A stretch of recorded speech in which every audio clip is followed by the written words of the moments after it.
Today, the PS6 handheld is set to destroy Xbox. Ryzen 10,000 is a gigantic upgrade, gamers fought Nvidia and won, and AMD is going Transformer? Welcome everyone to Gamer Melt. This video is sponsored by Micro Center. First up for today, Sony's PS6 handheld looks set to crush the Xbox handheld in every way possible. So we know that Microsoft officially announced the ROG Xbox Ally and Xbox Ally X, two AMD-powered handhelds that are set to be released in October. And while pricing still hasn't been confirmed, leaks suggest a pretty high price tag. Well, it looks like Microsoft may want to go ahead and throw in the towel, because if these leaked specs for the PS6 handheld are true, Xbox is in some serious trouble. So, as you can see, this leak originally comes from Is Dead, who has apparently gotten a hold of some internal documents, and they're apparently so good that he claims this die is pretty accurate. Some things may be moved around a little bit, but this is very close to the final thing, like the size of it and all of that are correct. Regardless, the big news here is of course the specs. So, as you can see, the CPU is based on Zen 6, and it comes with 4 Zen 6C cores and 2 Zen 6 LP cores, or low power cores. Remember that leaks claim that the next-gen Zen 6 includes a new type of core, the LP core, and this has it. Now, while 6 cores may not seem all that great, the interesting part is that the 2 LP cores are designed specifically to handle all of the operating system tasks, so the remaining 4 cores can be used for nothing but gaming. But the CPU really isn't the big thing here. That job comes to the integrated GPU. And here you can see that it comes with 16 RDNA 5 CUs. Now, that may not sound all that great given the Xbox Ally X also comes with 16 CUs, but that is based on RDNA 3. Well, a slightly upgraded 3.5, but essentially the same. Yet, remember that RDNA 4 gets a massive performance boost per CU versus RDNA 3. That's why the 9070 XT can nearly compete with the 7900 XTX, even though it has far fewer cores. But don't forget that this PlayStation 6 handheld, which is codenamed Canis by the way, is using RDNA 5, which leaks suggest another boost in per core performance, meaning this bad boy is a massive upgrade over Microsoft's upcoming handheld. Not only that, but it also gets a 192-bit bus of LPDDR5X memory, which means it can get up to 48 gigabytes of memory, but it'll likely include between 24 and 36 gigabytes. And all of this is built on TSMC's 3 nanometers. And things get even better from here, because Is Dead actually gives us some pricing information based on cost of materials and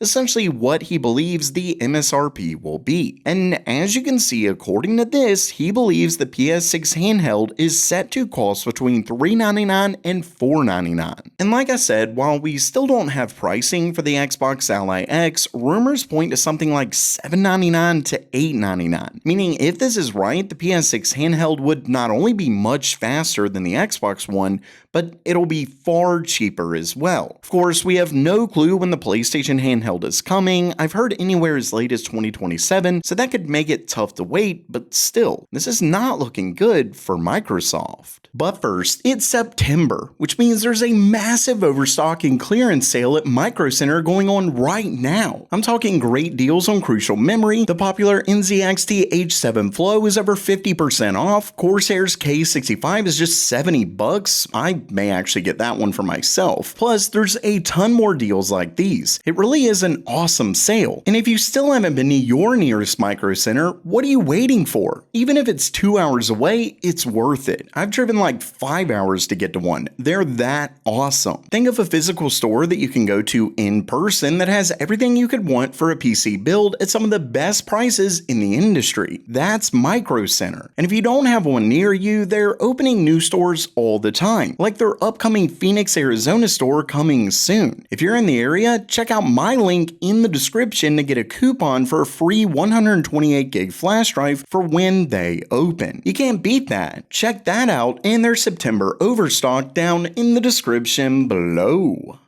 And next up for today, AMD's next-gen Zen 6-based CPUs are said to be a massive upgrade over current gen. Let's call them Ryzen 10,000, but who knows what they'll actually be called. Ryzen AI Buzzword 2 Max Super 10RT, who knows, but they are looking awesome. Because as you can see right down here, coming from the very trustworthy leaker, Kepler, he claims that at least for the desktop version, it is set to be based on N2P, meaning the 2nm process from TSMC.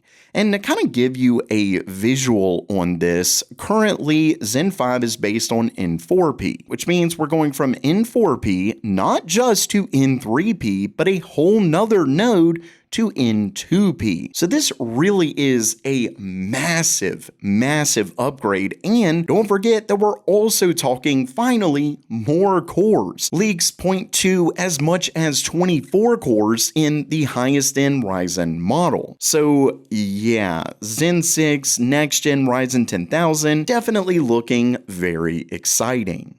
And next up, we did it. What did I tell you when everyone, including myself, was complaining about Nvidia's 8GB GPUs? You don't win with tweets or comments or anything like that. I mean, those can help because it gives the company an idea of what their customers want, but if you do all of that and still go out and buy it, they won't care. The simple fact is that we, the consumer, do have all the power, 100% of it. But the only way to exercise that power is to not buy the products we don't want. And you know what? That's exactly what you did. Because according to a new report, Nvidia is slowing down production of specifically their 8GB 5060 Ti and regular 5060. So not the 16GB 5060 Ti, which is how you know this is about the VRAM. As you can see right here, it says both the RTX 5060 and 5060 Ti ship with 8GB of memory. These models are mainly aimed at OEMs and system integrators, not retail customers, but although they sort of were, it appears the demand has been weaker than expected, and Nvidia may be shifting production to other more popular SKUs. You can see based on the report, supply of the 5060 Ti 8GB will be reduced by 15%, which is definitely not nothing, that's quite a bit, and the regular RTX 5060 will see a 30% cut. So yeah, fairly cut and dry in my eyes. Gamers didn't buy these GPUs, so Nvidia is being forced to cut production. And hopefully this is enough of a wake-up call that they stop releasing these crappy cards.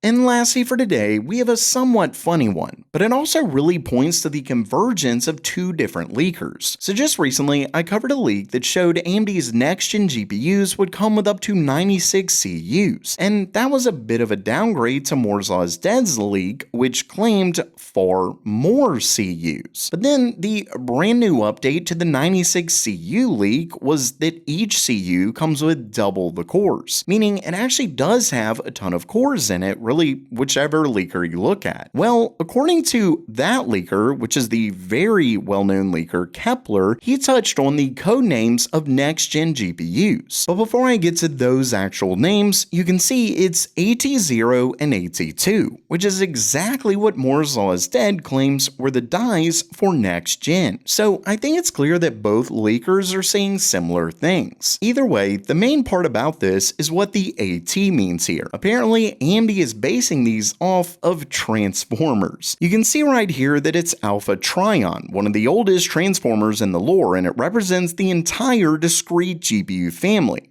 Also, Ultra Magnus, a soldier known for following orders, is reportedly a codename for the upcoming Xbox SoC, while Orion Pax, better known as Optimus Prime, is a candidate for the PlayStation 6 SoC. This is according to Kepler. So, I don't know, this is just kind of a fun one here. I mean, for one, like I said, it really does seem like both Moore's Law's Dead and Kepler's leaks are really starting to converge and very much are clearly coming from a similar place, which of course does make them look far more accurate. But not only that, AMD is really loving Transformers.